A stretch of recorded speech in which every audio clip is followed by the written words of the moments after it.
on the movie got to see the movie like on the big screen, is that true? Yes, I mean we had a couple like test screenings, but this is like the first time officially that I'm like with an audience. That I mean, Valeria's here; she worked in the film, but it's amazing. I'm like super excited and a little bit nervous. Yeah, and we also I'm really happy for you to have the chance to watch it in a big screen. You know, it's like awesome. It's the best way to chat with the audience. So thank you for coming and for organizing this discussion. So, if you guys are not aware of Michelle's previous work, was Head of the Bone Movement. Came out a few years ago, powerhouse film out of the independent Mexican indie horror scene.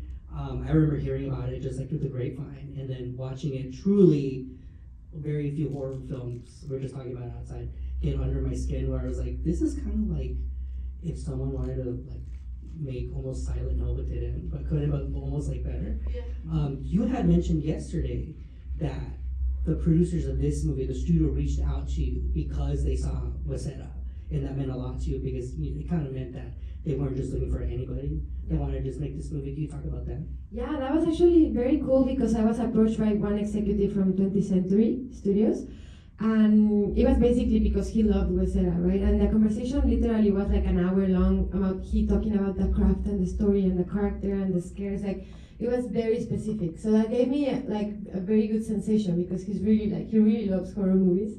And then he invited me to screen it in the studio here in the Disney lot. And since then, then he told me they've been looking for a pitch to recreate the 100 Rocks a Cradle. And at first I was a little reluctant because I'm not really a big fan of remakes myself.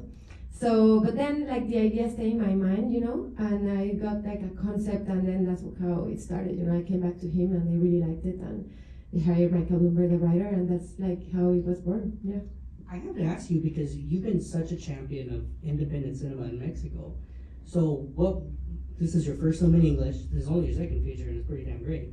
What was that like, making the jump to a big studio film? Because you always hear well, the same problems but more money. Is that true? Yes, it is very true, super true. And then always the budget is never enough. You know, I was like, oh my God, now there's gonna be no problems. And it's like, of course there are. You know, because I mean that's so different in every country, in every industry. And honestly, I really want to keep on doing that in my country too. I want to keep, I have some projects going over there.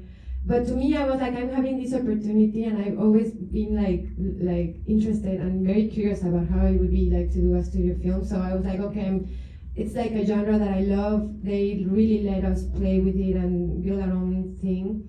So I was okay, I'm gonna take this ride, you know, and it's been really fulfilling. And at what point did Mary and Micah come along? Were they already in the talks when this was happening, or? No, you know, so then the writer started working, and then we were in the process of a few drafts of the script, and you know, there's a point where, of course, you start from a sandbox that was the original movie and the plot and some concepts, but then little by little you start exploring some things that I really wanted to work you know, as a director. And then, you know, kind of the script starts getting life of its own, you know, its own characters and story. And then there was a point where we kind of felt that it's in the right place, where you can feel that character starting to get alive.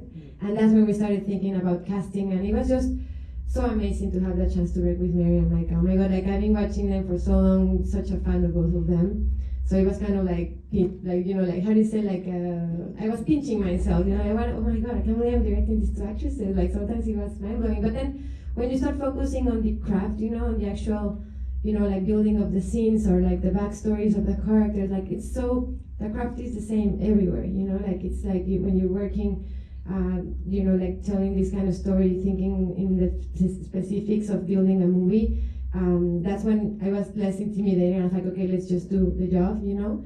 And it was incredible. Both of them are incredible actresses with different kind of processes, so it was very cool to witness how they work.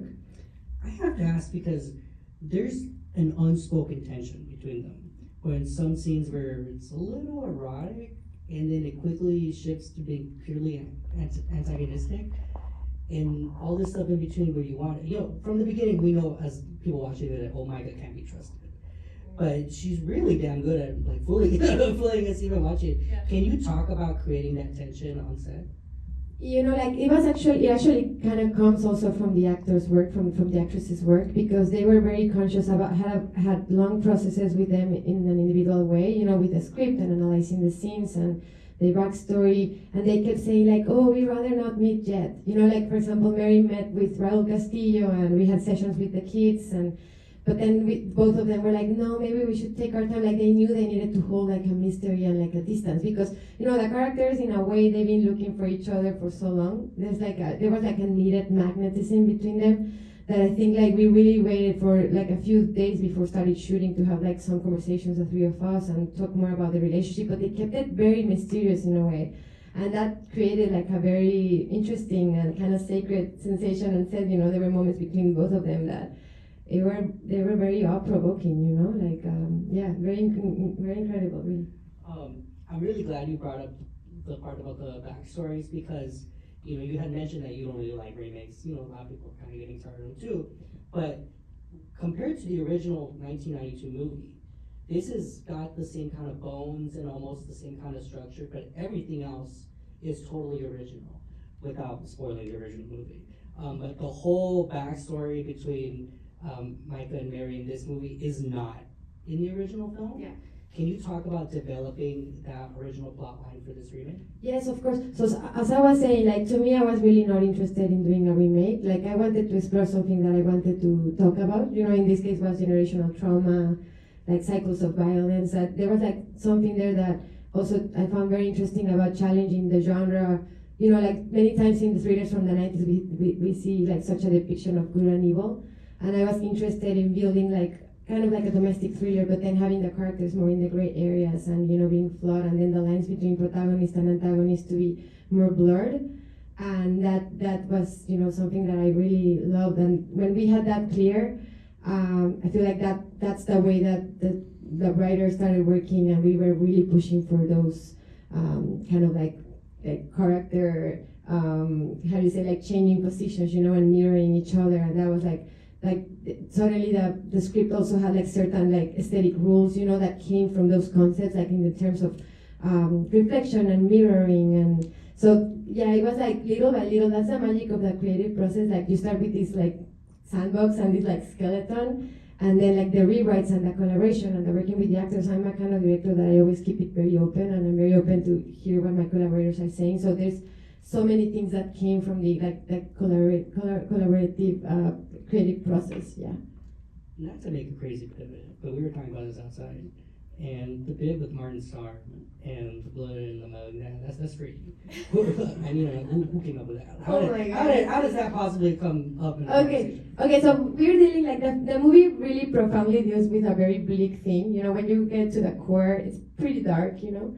And that's also something that I did in Garza, and I love doing like in my shorts and all. Like I always hold a sense of levity and playfulness. I love campy movies, you know, and that came working with Martin Starr. That was not in the script, and we were like, we have to make. I kind of, you know, like thrillers have these mechanisms at this moment of the story where you need to figure out who that is, and you have to do the DNA test. So to me, that was kind of like a very mechanical scene that I was not sure like how exciting it was, and I was like, well, let's make this fun, you know. And then I was like, oh my god, that character, I think it's so interesting. He's such he wants to solve the problems. He thinks he can. I really love how like the line that Polly says, like you wanted to be the savior. And there's something like about him getting lessons, you know. And to me, there was like a very cool kind of like unconscious revenge from Polly in that scene as well. That is very witchy in a way. Speaking about another humorous bit, the stop sign. That is such a really funny, witty plan and payoff. Because it comes up a few times throughout the movie where she runs it halfway through it at the end with the crash. Yeah. Can you talk about that? Like, was that always in the script? Was that? You know, that's actually a very good question. Nobody has asked me about that. And actually, I feel like that comes from analyzing the original movie. You know, the original movie has the building of the fence, and it really pays off. You know, and I feel like, oh, that's a very cool, interesting way about how we think we protect ourselves in domesticity or in these suburban places. You know. And like if there's something about like, oh, stop signs making places safer, you know, like if you put a stop sign here, like, you know, like you're gonna avoid something bad happening. But that's not life, you know. And we thought it could be very cool to challenge that, like, I feel like this character, Kaylin, she keeps building so many, or like buying all the things that you have to buy in order to be safe, like no sugar, like exercise, like, but then she's not dealing with that what's beneath, and I feel like even that other safety thing that she's building to try to protect herself and her family, it doesn't work. There's like a faith thing and like broken humanity that many times, like those systems that we create to take care of ourselves don't work. And I really love that aspect of how it pays off at the end. And it was kind of like a similar thing, like you start analyzing the fence and then we got to the stop sign and we created a whole thing with it throughout the rewrites. I'm glad you brought up Mary specifically again, because I've had tias like that too, where they're raising a baby and it's like no sugar, it's all no this, only this and that. They can't watch TV, and sometimes you're like, man, like just let the kid have some fun, you know what I mean? But it does come from a place of true love. We really do learn how to like feel for her, even though we don't necessarily agree with how by the book she is. Yeah. Can you talk about creating that sort of like empathy with her character? Yeah, like honestly, I feel like there's so many layers to Caitlin, like at first I feel like it's kind of hard to get into her, because she's like this kind of like very like eco healthy person, that can be sometimes annoying, but I feel like since the beginning you see there's like something like vulnerable in her, and I feel like that, like I think like Mary really did a great job about building this vulnerability that comes with like the sensation that something's off, and she's not completely comfortable and in that house and in that life, and I feel like to me, of course, like Polly seems to be the evil, antagonist force that's coming, and to me there's like something that she needed to happen, like Caitlin needed this to happen in order to confront herself. So there's something that I always do in my work, that I feel like that evil force is kind of like an ally to the character in a certain way to take them to reach certain kind of freedom. So I feel like she's built in a way that maybe there's many things that it's very unlikable in ways, but then also we have like the amazing Mary Elizabeth Winstead, that of course like she makes it in a way that is compelling and you want to keep on watching her. Because everyone saw the movie, we can talk about spoilers. The ending is so fascinating to me because it's not how you would feel like like a studio remake would end.